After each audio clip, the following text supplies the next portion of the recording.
In late 1903, at the Royal Albert Dock in London, was a large single-funneled vessel. This ocean liner had an imposing appearance, with a tall single funnel. It was large by the standards of the day, at weighing over 8,000 tons and being over 500 feet in length, and it had just completed its first voyage. But not everything was as it seemed. Even though this ship was new, on its first voyage, even though it was built to carry over 800 passengers, it didn't carry a single one. All it did was carry a cargo of coal. This ship was destined to go as far as India, yet on this voyage it had only gotten as far as Slavonia, Italy, and come back. So what had happened? Why had this large, impressive ship entered service and essentially become a dud? The answer to that question and more will be revealed as we take a look at the Yamuna. This ship was constructed in 1903 and was so big that its incomplete hull and superstructure had to be moved downstream so it could fit under bridges and then have its tall funnel and masts added. The Yamuna was built for the British India line and was designed to, as the name would suggest, connect Great Britain with India.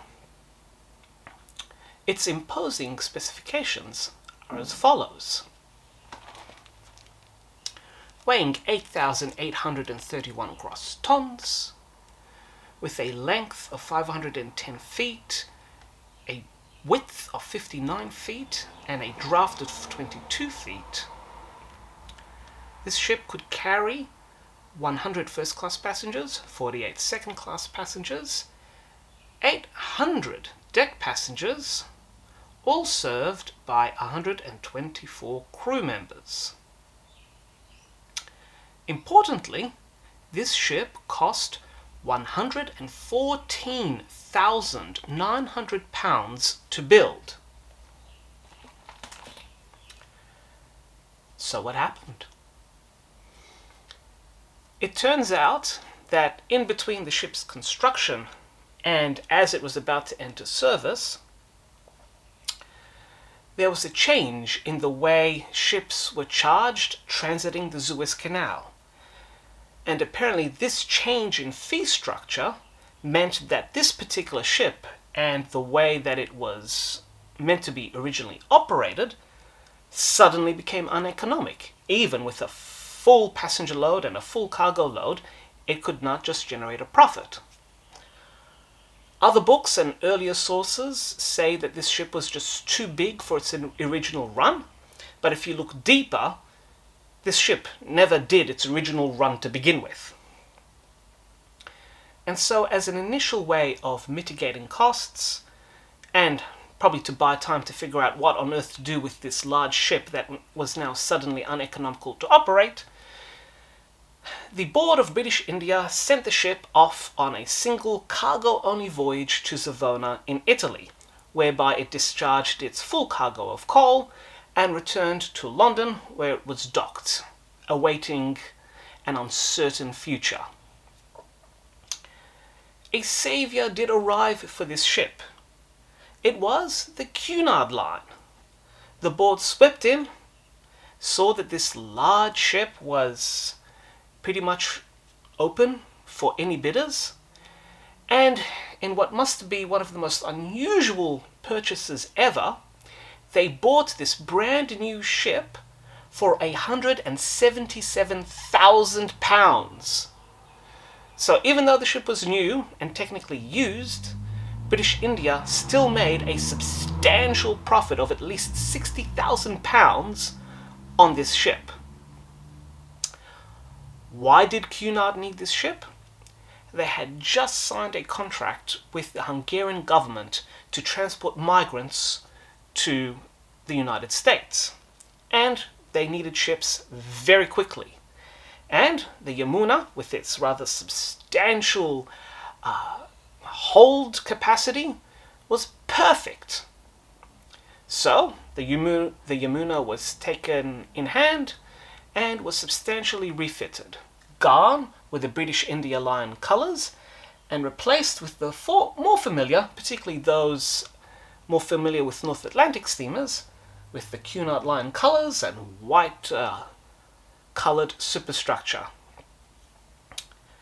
The passenger configuration was also substantially modified, with its migrant capacity increased to over 1,900. A rather crowded ship it would have been. The ship was renamed Slavonia and entered service in 1904, and for 5 years performed without incident, running from the Mediterranean, Trieste, Fiume, through to New York and back. Until one day in 1909, all this came to a sudden end. On the 10th of June 1909, as the Slavonia was on its way back from New York to dock at Naples and Fiume, while passing Flores Island in the Azores, it passed a little too close to the cliffs and struck. 430 passengers and crew were very quickly rescued by nearby German ocean liners. Unfortunately, though, the same could not be said for the Slavonia, having been wedged rather tightly into this nook surrounded on 3 sides by sheer cliffs. The water did quick work, and the waves and the currents smashed this proud ship to pieces. Slavonia is one of the very few ships that were lost during peacetime while under Cunard colours. Cunard has lost many ships, most of them in wartime. Some former Cunard ships were lost under later ownership, most spectacularly the former Queen Elizabeth as the Seawise University. But Slavonia stands out as one of the few examples of a Cunard liner being lost in peacetime in the 20th century. This ship isn't very well known. The photo of it sinking while struck against the rocks can be found in some shipwrecks books. However, the history of this ship, particularly its troubled birth as the Yamuna, came from this book, The British India Steam Navigation Company Limited, a rather comprehensive fleet history by W.A. Laxon and F.W. Perry. This is a complete history of a massive shipping company that is now essentially all but forgotten, and since the North Atlantic tends to suck up most of the focus and the attention, a lot of these other famous or formerly famous and substantial shipping companies tend to get pushed over to the side. This company had many fascinating and interesting ships with some exotic designs, and if you are interested in learning more about ships of British India, or even just other ocean liners that weren't on the North Atlantic, this book is fantastic for that. And of course, a good shipwreck book is this one, Disasters at Sea, by Milton H. Watson. And it was through this book that I first learned about the Slavonia. And this is an accessible book. It's pretty old now. This one was published in the early 1980s, and it's since been updated, and even the updated copy now is redundant, but still, if you can find this cheaply, it's a fantastic, quick, easy reference source to 20th century ocean liner wrecks over 10,000 tons. So do check that one out as well. And if there are any other rare ships or ocean liners that you want to learn more about, please let me know. I'd love to hear your thoughts.